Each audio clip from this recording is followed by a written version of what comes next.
السلام عليكم ورحمة الله وبركاته. الحمد لله نحمده ونستعينه ونستغفره ونعوذ بالله من شرور أنفسنا ومن سيئات أعمالنا. من يهده الله فلا مضل له ومن يضلله فلا هادي له. ونشهد أن لا إله إلا الله وحده لا شريك له ونشهد أن محمدا عبده ورسوله صلى الله عليه وسلم. أما بعد فقد قال تعالى في كتابه: يا أيها الذين آمنوا كتب عليكم الصيام كما كتب على الذين من قبلكم لعلكم تتقون. وعن سلمان الفارسي رضي الله عنه قال: خطبنا رسول الله صلى الله عليه وسلم في آخر يوم من شعبان قال: يا أيها الناس قد أظلكم شهر عظيم شهر مبارك شهر فيه ليلة خير من 1000 شهر جعل صيامه فريضة وجعل قيام ليله تطوعا من تقرب فيه بخير كان كمن أدى فريضة فيما سواه إلى آخر ما رواه. سبحانك لا علم لنا إلا ما علمتنا إنك أنت العليم الحكيم. الحمد لله, আল্লাহ তাআলার অশেষ শুকরিয়া ও মেহেরবানি যে আল্লাহ তাআলা আমাদেরকে রজব মাস পার করে শাবানের একেবারে শেষ মুহূর্তে পৌঁছে দিয়েছেন। আজ শাবানের 25 তারিখ, 4-5 দিন পরে ইনশাআল্লাহ পবিত্র রমজানুল মুবারক মাহিনা আসতেছে। রাসূল করিম সাল্লাল্লাহু আলাইহি ওয়াসাল্লাম যখন রজব মাসের চাঁদ দেখতেন তখন এই দোয়া করতেন: আল্লাহুম্মা বারিক লানা ফি রজব ওয়া শাবান ওয়া বাল্লিগনা রমাদান। আল্লাহ, তুমি আমাদের রজব ও শাবানে বরকত দাও এবং আমাদেরকে পবিত্র রমজান পর্যন্ত পৌঁছে দাও। দুনিয়াতে আমরা দেখতে পাই যে বিভিন্ন ফলমূল, শাকসবজি এগুলোর একটি সিজন এবং মৌসুম থাকে। এভাবে ব্যবসায়ীদের ব্যবসারও একটি বিশেষ সিজন মৌসুম থাকে, যে সময় তাদের ব্যবসা ভালো হয়। তো কৃষক এবং ব্যবসায়ীরা সে বিশেষ মৌসুমের অপেক্ষায় থাকে।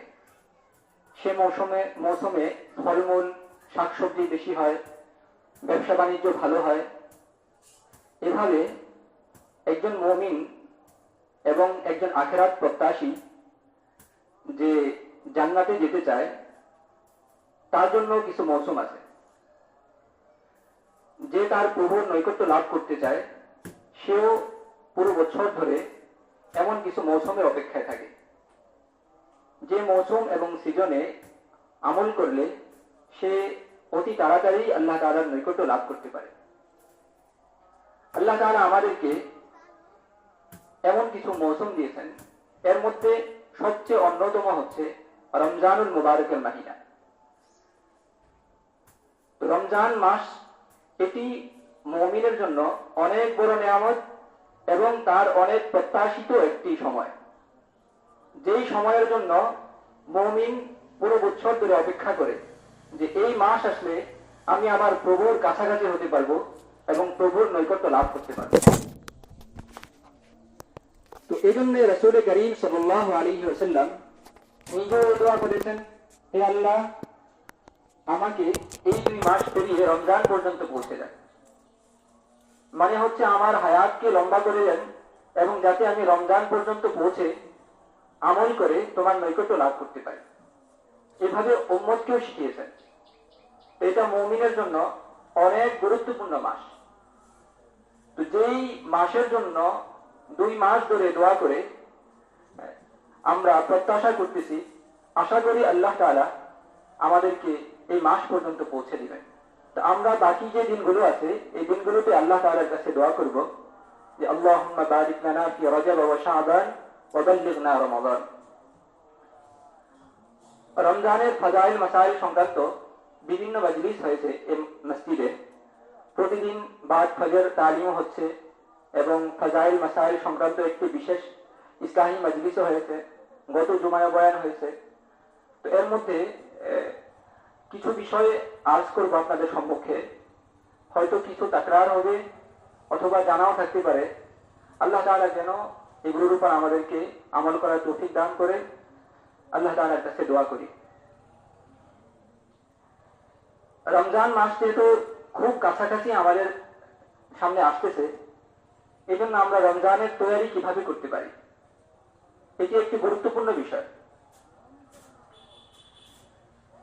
এই ক্ষেত্রে রাসূল করিম সাল্লাল্লাহু আলাইহি ওয়াসাল্লাম সাহাবায়ে কেরামকে রমজান মাসের আগে শাবানের শেষ মুহূর্তে যেই নির্দেশনা দিয়েছেন, রমজানের জন্য যেভাবে তৈরি করতে বলেছেন, আমরাও ইনশাআল্লাহ সেভাবে তৈরি করার চেষ্টা করবো ইনশাআল্লাহ। তো আপনাদের সম্মুখে বাইহাকি শরীফের একটি দীর্ঘ একটি হাদিস শোনাবো ইনশাআল্লাহ। এই হাদিসটি রাসূল করিম সাল্লাল্লাহু আলাইহি ওয়াসাল্লাম শাবান মাসের শেষ দিনে সাহাবায়ে কেরামকে উদ্দেশ্য করে হাদিসটি পেশ করেছিলেন। বাইহাকি শরীফের হাদিস এবং হাদিসটির আমলযোগ্য। যদিও কেউ কেউ হাদিসের উপরে যায়ীফ হওয়ার কথা বলেছেন, কিন্তু হাদিসটি অন্যান্য হাদিস দ্বারা সাব্যস্ত এবং এর উপর আমল করা যায়।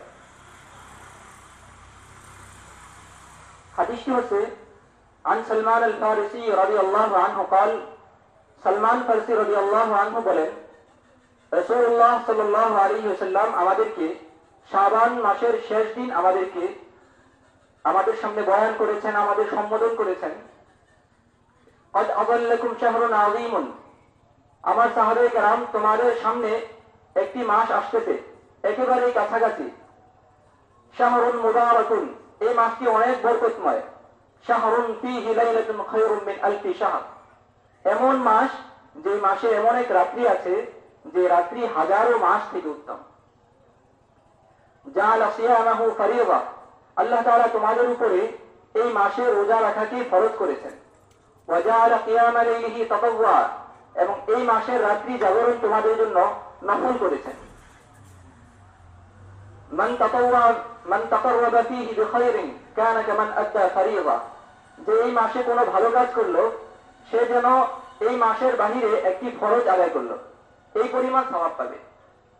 এরপরে রাসূল করিম সাল্লাল্লাহু আলাইহি ওয়াসাল্লাম বলেছেন, ওমান আদ্দা ফরিযাতান ফীহি কানা কামান আদ্দা 70 ফরিযাতান ফীমা সিওয়া, যে এই মাসে একটি ফরজ আদায় করলো সে যেন এই মাসের বাহিরে 70টি ফরজ আদায় করলো।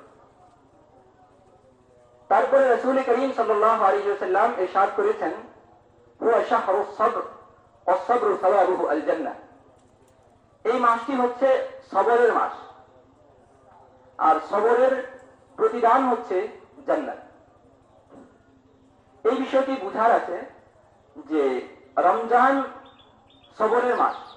সবরের আমরা অনুবাদ করে থাকি বাংলা ভাষায় ধৈর্য বলে, কিন্তু বাংলা ভাষার সংকীর্ণতার কারণে সবরের যেই ব্যাপক অর্থ এবং কোরআন যে অর্থ বোঝাতে যাচ্ছে সে অর্থ আমরা আদায় করতে পারছি না।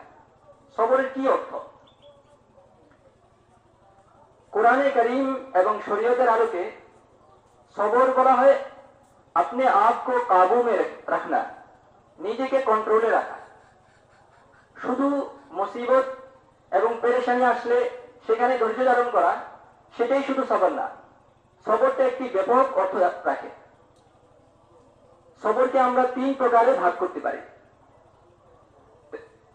রমজানকে যে সবরের মাস বলা হয়েছে এর অর্থ হচ্ছে যে রমজানে আল্লাহ তাআলা তার বান্দাদেরকে সবরের ট্রেনিং দেওয়াবে। সবর অনেক বড় জিনিস, আর এই সবরের প্রতিদান রাসূল করিম সাল্লাল্লাহু আলাইহি ওয়াসাল্লাম এই হাদিসে বলেছেন, আস-সাবরু সাওয়াবুহু আল জান্নাহ, সবর এর প্রতিদান হচ্ছে জান্নাত।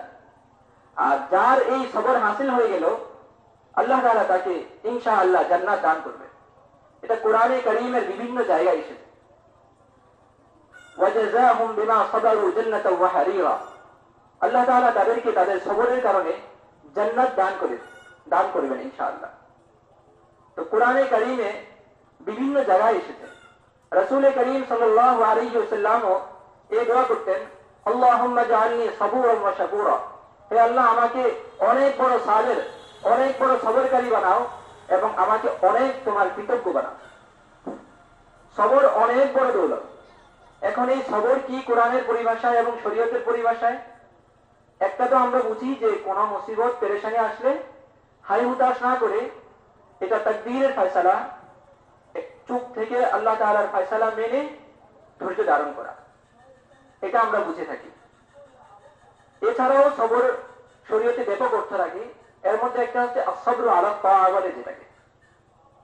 এর অর্থ হচ্ছে যে কোন ইবাদত করার সময় যখন নফস এবং আমাদের আত্মা এই ওয়াসওয়াসা দিবে যে এখন এই কাজটা করব না, ভাল লাগতেছে না, এরপরেও বান্দা যখন আল্লাহ তাআলার কথা স্মরণ করে, জান্নাতের কথা স্মরণ করে, জাহান্নামের আযাবের ভয়ে ওই কাজে এগিয়ে যাবে, ওই ইবাদতটি করে ফেলবে, সেটাই হলো একটা সবর। যেমন কনকনে শীত, পানিও ঠান্ডা, এখন মন চাচ্ছে যে আজকে ফজরের নামাজ পড়বো না, তখন মুমিনের জন্য তখনের সবর হলো যে আমি আল্লাহ তাআলাকে ভয় করে ওই ইবাদতে এগিয়ে যাই। এটাকে বলে আসসাবরু আলা তাআ। আরেকটা হচ্ছে আসসাবরু আনিল মাসিয়া। কোন অপরাধ করতে মন চাচ্ছে, গুনাহ করতে মন চাচ্ছে, আমার মন আমাকে টানছে যে আমি এই অপরাধে লিপ্ত হব, বদনজরের কোন একটা স্থান আমার সামনে এসে গেছে, ওই সময় আমার মন অনেক আমাকে প্রলোভন দেখাচ্ছে যে আমি বদনজর দিই, কিন্তু তখন আমি নিজেকে কন্ট্রোল করে আমার প্রভুর কথা স্মরণ করে, জান্নাতের কথা স্মরণ করে, জাহান্নামের ভয়ে আমি নিজেকে কন্ট্রোল করে ফেলা, এটাকেই বলে আসসাবরু আনিল মাসিয়া। এটাও সবর।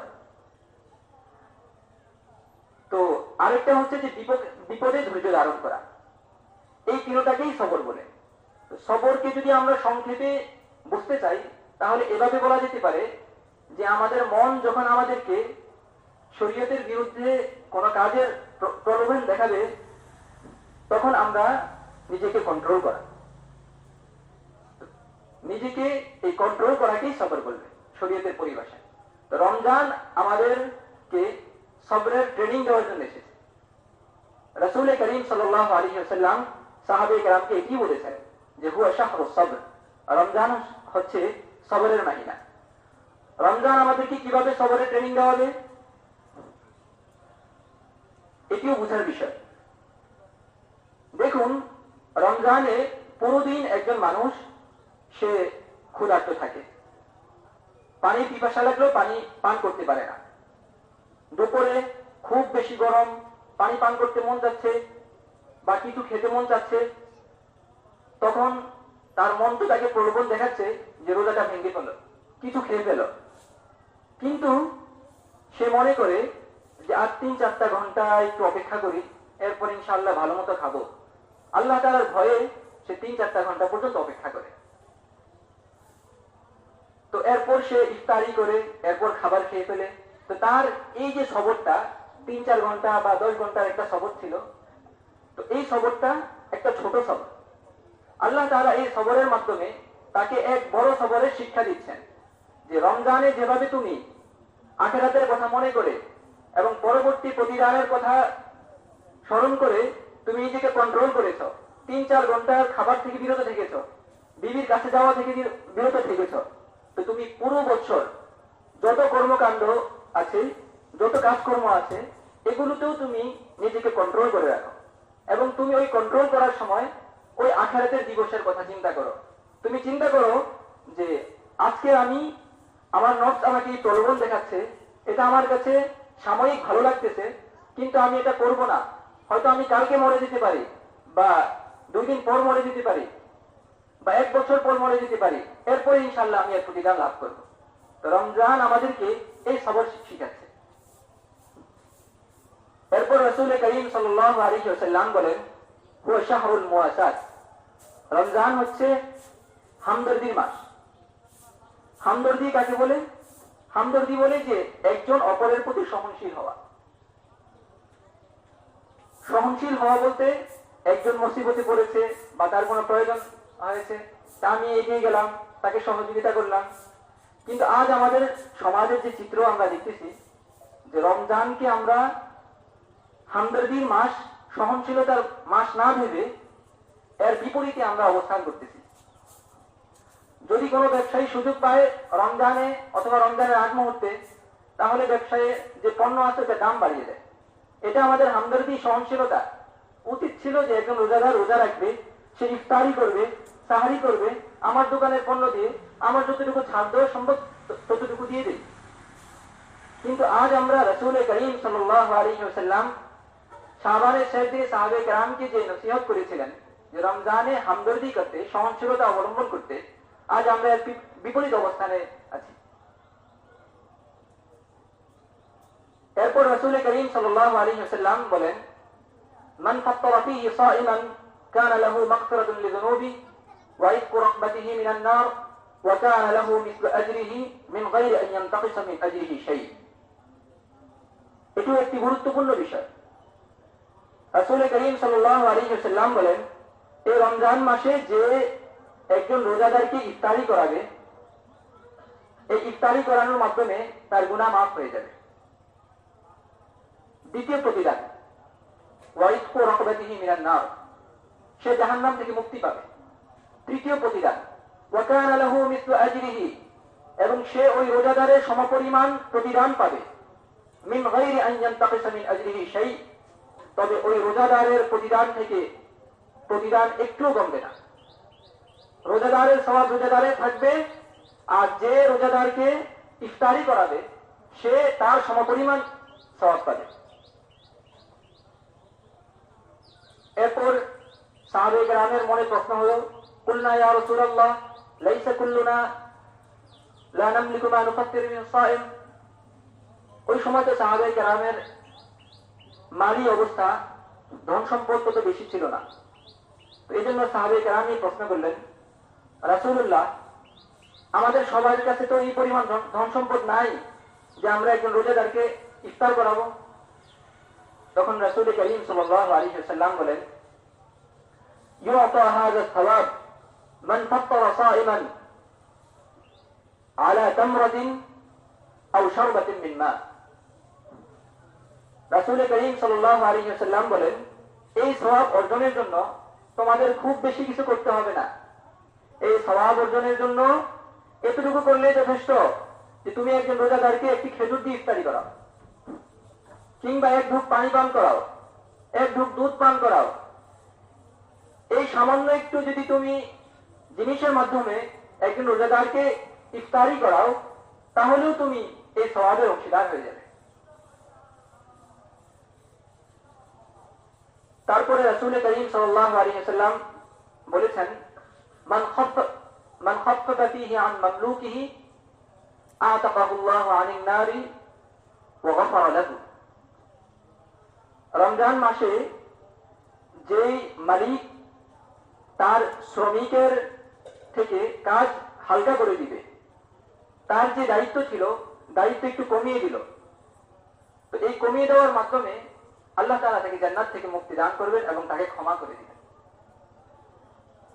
কোরআনে কারীম এবং হাদিস শরীফে বিভিন্ন জায়গায় এসব প্রতিদানের কথা এসেছে যে আল্লাহ তাআলা জান্নাত থেকে মুক্তি দান করবেন। এই প্রতিদানগুলো সাময়িকভাবে আমাদের কাছে ছোট মনে হলেও আমরা এগুলো শুনতে শুনতে স্বাভাবিক লাগে, কিন্তু এর মূল মর্মার্থ ওই পারে গেলে ইনশাআল্লাহ বোঝা যাবে। এই জন্য আল্লাহ তাআলা আমাদেরকে দুনিয়াতে থাকতেই এই প্রতিদানগুলোর মর্মার্থ বোঝা তৌফিক দান করেন। দুনিয়াতে যদি এগুলো কত বড় প্রতিদান, এগুলো যদি আমরা বুঝতে পারি, তাহলে ইনশাআল্লাহ আল্লাহ তাআলা আমাদেরকে জান্নাত পর্যন্ত পৌঁছে দিবেন। তো রাসূল করিম সাল্লাল্লাহু আলাইহি ওয়াসাল্লামের এই হাদিসে যে বলেছেন যে রমজানে আল্লাহ তাআলা তার বান্দাদেরকে সবরের ট্রেনিং দেওয়াবেন, ধৈর্য সবর করার ট্রেনিং দেওয়াবেন। আর সবর এর ব্যাপারে আমরা যেটা উল্লেখ করেছি যে সবর এটা ব্যাপক অর্থ রাখে। শুধু ধৈর্য ধারণ বিপদে না, বরং অন্যান্য ইবাদত করার ক্ষেত্রে এবং গুনাহ থেকে বাঁচার ক্ষেত্রে নিজেকে কন্ট্রোল করা, এটাকেও সবর বলে। হাকিমুল উম্মত হযরত মাওলানা আশরাফ আলী থানভী রাহিমাহুল্লাহ উনি বলেন যে মানুষের নফস এবং আত্মা যখন এভাবে মানুষকে বিভিন্ন খারাপ জিনিসের প্রলোভন দেখায়, তাকে বলে যে এখন নামাজ পড়ো না, এখন এই গুনাহটা করো, এটা অনেক ভালো, এবং তাকে অস্বস্তি দেয়, তো এগুলো থেকে বেঁচে থাকা এবং তখন তার আত্মার বিরোধিতা করা, এটা সাময়িকভাবে তার জন্য অনেক কষ্টকর হয়। কিন্তু যখন কোনো বান্দা এগুলোর বিরোধিতা করা শুরু করে এবং সে কষ্ট করে নফসের বিরোধিতা করে সামনে আগায়, তখন আল্লাহ তাআলা এই পথকে তার জন্য সহজ করে। আপনাদের সম্মুখে বসিরি রাহিমাহুল্লাহর একটি শের এর অর্থ শোনাবো। বসিরি রাহিমাহুল্লাহ তিনি একটি কবিতা রচনা করেছেন রাসূলুল্লাহ সাল্লাল্লাহু আলাইহি ওয়াসাল্লামের ভালোবাসা এবং ইশকে ভরা। এই কবিতার ব্যাপারে কিতাবে পাওয়া যায় যে বসিরি রাহিমাহুল্লাহ যখন এই কবিতা পাঠ করেছেন, এরপর রাসূল করিম সাল্লাল্লাহু আলাইহি ওয়াসাল্লামকে তিনি স্বপ্নে দেখেন। রাসূল করিম সাল্লাল্লাহু আলাইহি ওয়াসাল্লামের সামনে স্বপ্নে তিনি এই কবিতাটি শোনাচ্ছেন। রাসূল করিম সাল্লাল্লাহু আলাইহি ওয়াসাল্লাম এই কবিতা শুনে তিনাকে একটি চাদর হাদিয়া দিয়েছেন। তো এই জন্য এই শেরটাকে কাসিদায়ে বুরদা বলা হয়। বুরদা চাদরকে বলে, এই জন্য কাসিদায়ে বুরদা বলা হয় এই শেরকে। কোন কোন রাওয়ায়াতে পাওয়া যায় না তিনি স্বপ্নে রাসূল করিম সাল্লাল্লাহু আলাইহি ওয়াসাল্লাম ওই চাদরটি তিনাকে হাদিয়া দেন নাই, বরং কাশফে এমনি স্বপ্নের বাহিরে স্বাভাবিক অবস্থায় রাসূল করিম সাল্লাল্লাহু আলাইহি ওয়াসাল্লাম তাকে চাদর হাদিয়ে দিয়েছেন। তো ওনার যেই শের ছিল, এই শেরের একটি শেরের অনুবাদ শোনাচ্ছি। তিনি বলেন যে নফসের বিরোধিতা করা, মানুষের আত্মা যখন তাকে কোনো জিনিসের প্রলোভন দেখায়, সেটার বিরোধিতা করা কেমন, এটার দৃষ্টান্ত হচ্ছে যে একজন বাচ্চাকে দুধ ছাড়ানোর মতো। একজন বাচ্চা সে দুধ খেতে পান করতে করতে অভ্যস্ত হয়ে যায়, এরপর তাকে দুধ থেকে ছাড়ানোর যেই মারহালা, সেটা অনেক কঠিন হয়। সেই সময়টা মায়েদের জন্য অনেক কঠিন হয় এবং খুব কষ্টে তাকে দুধ ছাড়াতে হয়। তো তখন যদি কোনো মা তাকে কষ্ট করে এবং বিভিন্ন প্রক্রিয়া অবলম্বন করে তার দুধ ছাড়িয়ে নেয়, তাহলে পরে কি হবে? এরপরে কিছুদিন পর সে ভাত, রুটি ইত্যাদি খেতে খেতে এরপর যদি তাকে বলা হয় দুধ খেতে, তাহলে এটা তার কাছে একটু অস্বস্তিকর লাগবে, অস্বাভাবিক লাগবে, এটা সহজ লাগবে, তার কাছে আগের মতো পছন্দনীয় মনে হবে না। এভাবে যখন একজন মুমিন তার আত্মার বিরোধিতা করতে থাকবে, তো আত্মার বিরোধিতা করা শুরু করবে, এই মুশকিল কাজ যখন সে করা শুরু করবে, আস্তে আস্তে তার কাছে এটা স্বাভাবিক হয়ে যাবে এবং নফসের প্রলোভনের মতো করে কাজ করা এটা অস্বাভাবিক হয়ে যাবে। তখন তার কাছে আর গুনাহ করা স্বাভাবিক লাগবে না, এটা অস্বাভাবিক লাগবে। তখন তার কাছে বদনজর দেওয়ার পরে তার কাছে অনেক ভারী মনে হবে, সুদ খাওয়ার পরে তার কাছে অনেক ভারী মনে হবে যে কি একটা কার্য করে ফেললাম। রাত্রে ঘুম আসতে সময় লাগবে, কিন্তু প্রথম এই অবস্থা হবে না। এই জন্য প্রথম দিকে আমাদের যখন আমরা ট্রেনিং দিতে যাব, নফসের বিরোধিতা শুরু করব, তখন একটু কষ্ট হবে, এরপর সহজ হয়ে যাবে ইনশাআল্লাহ। তো আল্লাহ তাআলা আমাদেরকে রমজানের মাধ্যমে যেই সবর শিখাতে চাচ্ছেন, ট্রেনিং দিতে চাচ্ছেন, সেটা যাতে করে আমরা হাসিল করতে পারি। রমজানের মাধ্যমে আল্লাহ তাআলার উদ্দেশ্য কি? এই রমজান মাস আমাদেরকে কেন দিচ্ছেন? রমজান মাস আমাদেরকে আল্লাহ তাআলা দেওয়ার উদ্দেশ্য হচ্ছে, আমার বান্দারা পুরো বছর তাদের ব্যক্তিগত কাজে, পারিবারিক কাজে, তাদের ছেলে সন্তানের পিছনে ব্যস্ত ছিল, আমার নৈকট্য বেশি লাভ করতে পারে নাই, অনেকের গাফলতে আমার থেকে দূরে সরে গেছে, অনেকের অন্তরে ঝং পড়ে গেছে, আমার থেকে দূরে সরে গেছে। এখন আমি তাদেরকে এমন একটি মাস দিচ্ছি, এই মাসে যাতে করে তারা আমার কাছাকাছি আসতে পারে। পুরো বছর তারা তাদের দেহের পিছনে, ছেলে সন্তানের পিছনে, পরিবারের পিছনে সময় দিয়েছে, আর এই একটি মাস শুধু আমার জন্য ফারেক করে দিবে, এই একটি মাসে নিজের ব্যক্তিগত কাজ কমিয়ে দিবে, এই মাসে সে আমাকে সন্তুষ্ট করতে চাবে এবং আমার নিকটে আসবে, এবং এই মাসের কিছু ট্রেনিং নিয়ে সে আগামী পুরো বছর এবং পুরো জীবন চলবে। এর মাধ্যমে যখন তার সবর নিজেকে কন্ট্রোল করার যোগ্যতা হয়ে যাবে, তাহলে তার জীবন সফল। আর যার সবর হাসিল হয়ে গেছে সে ইনশাআল্লাহ জান্নাতে যাবে ইনশাআল্লাহ। রমজান আমাদেরকে তাকওয়া শিখায়। কোরআনে কারীমে এসেছে, ইয়া আইয়ুহাল্লাযীনা আমানু কুতিবা আলাইকুমুস সিয়াম কামা কুতিবা আলাল্লাযীনা মিন ক্বাবলিকুম লাআল্লাকুম তাত্তাকুন। আল্লাহ তাআলা বলেন, তোমাদের উপর রোজা ফরজ করা হয়েছে, লাআল্লাকুম তাত্তাকুন, যাতে তোমরা মুত্তাকি হও। তো রমজান আমাদেরকে তাকওয়াও শিখায়। এই যে আমরা রমজানে এত লম্বা সময় পিপাসা থাকে, ক্ষুধা থাকে, এরপরও আমরা পানাহার করি না এবং বিবির কাছে যাই না, তো এটা শুধুমাত্র আল্লাহ তাআলার ভয়ে হয়। কেউ তো চোখের নিচে, খাটের নিচে কিছু খেয়ে ফেলে না। ওই সময় তার মনে থাকে যে আমি আল্লাহ তাআলার জন্য রোজা রাখতেছি, তার জন্য আমি নিজেকে ক্ষুধার্ত এবং পিপাসার্ত রাখছি। এই যে আল্লাহ তাআলার ভয়, এটা আমাদের পুরো বছর যেন থাকে। তো রমজানের যে ট্রেনিং গুলো, এগুলো যেন আল্লাহ তাআলা এর মাধ্যমে যেই সবর এবং তাকওয়া হাসিল হওয়া দরকার, এগুলো হাসিল হয়। এই জন্য রমজানে আমরা নিজামুল আওকাত, আমাদের যেই আমলগুলো, এগুলো শৃঙ্খল করে আমরা সম্পাদন করব। এর জন্য আমরা নিজেদের যে কাজ আছে এগুলোর একটা নির্ধারিত সময় রাখবো, আমলের সময় রাখবো। কারণ পুরো বছর তো আমরা নিজেদের কাজই করেছি, শুধু আল্লাহর জন্য এই মাসটা। এই মাসেও যদি আমরা নিজেদের পিছনেই বেশি অংশ দেই, তাহলে এটা উচিত হবে না। তো আমরা ইনশাআল্লাহ আগামী তো 4-5 দিনের মধ্যে রমজান আসতেছে, তো এই জন্য আমাদের আমলের একটি লিস্ট করে নিব যে কোন সময় আমরা কি আমল করব, দৈনিক কতটুকু কোরআন তেলাওয়াত করব, কয় রাকাত নফল নামাজ পড়ব বা কোন সময়ে পড়ব। এগুলো হলে আমাদের আমলের মধ্যে ইনশাআল্লাহ বরকত আসবে।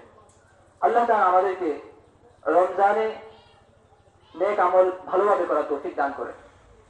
ওয়া আখিরু দাওয়ানা আলহামদুলিল্লাহি রাব্বিল আলামিন।